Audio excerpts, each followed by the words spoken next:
ओम ओम ओम। बिनु सत्संग विवेक न होई, राम कृपा बिन सुलभ न सोई। तो आज का जो प्रसंग था वो मैंने श्री रामचरितमानस जी से लिया। गोस्वामी तुलसीदास जी कहते हैं कि बिनु सत्संग विवेक न होई और राम कृपा बिन सुलभ न सोई। सत्संगति मुद मंगल मूला, सोई फल सिद्धि सब साधन फूला। तो बिना सत्संग से विवेक उत्पन्न नहीं होता और प्रभु श्री राम की कृपा के बिना वह सत्संग सुलभ नहीं होता।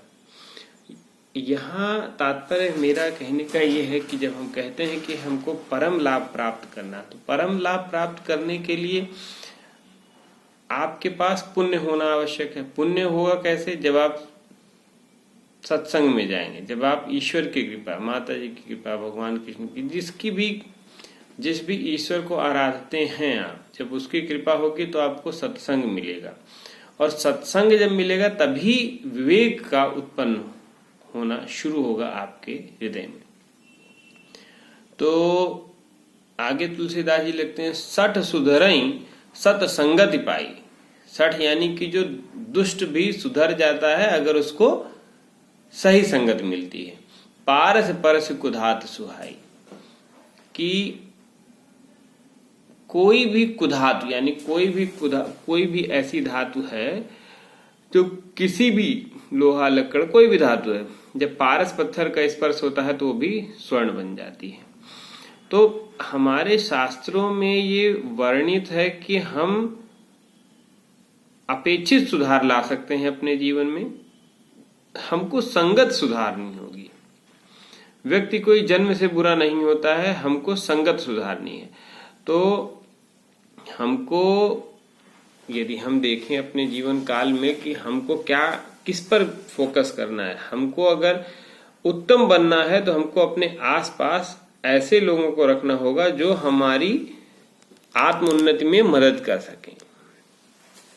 यदि आपके आसपास की जो संगति है वो अच्छी नहीं है, यानी कि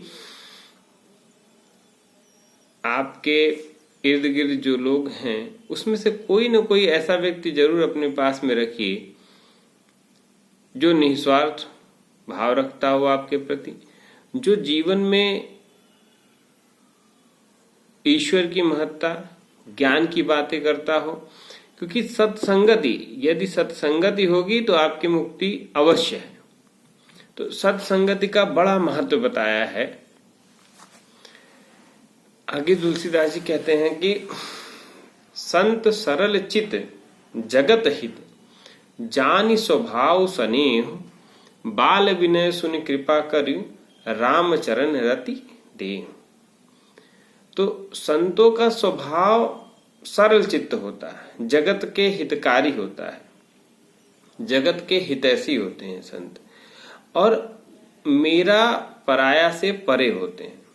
तो आपको हमेशा ऐसे पुरुषों का संग अपने आसपास में रखना चाहिए जो स्वार्थ से परे बातें करें, जो तटस्थ बातें करें, जो कहीं न कहीं उनकी बातों में वैराग्य है।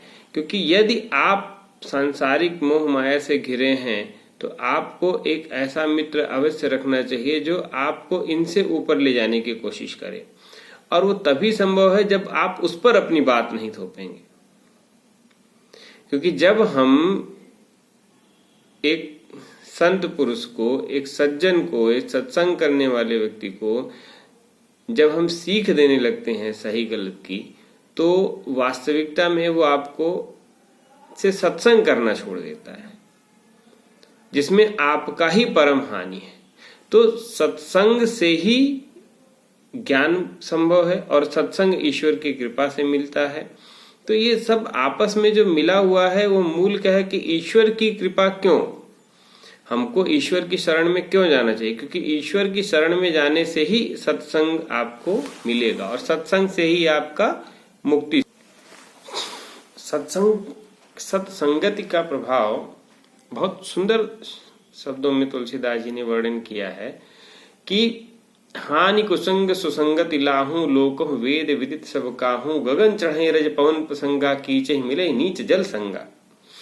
कि रज धूल जो है जब वो पवन के साथ मिलती है, यानी कि एक सत्संग, यानी एक जिसको कह सकते हैं कि शुद्ध रूप में मिलती है। धूल जब पवन के साथ मिलती है तो वो सिर चढ़ जाती है, यानी कि ऊंचे उड़ती है, आकाश में उड़ती है, गगन भेदी हो जाती है।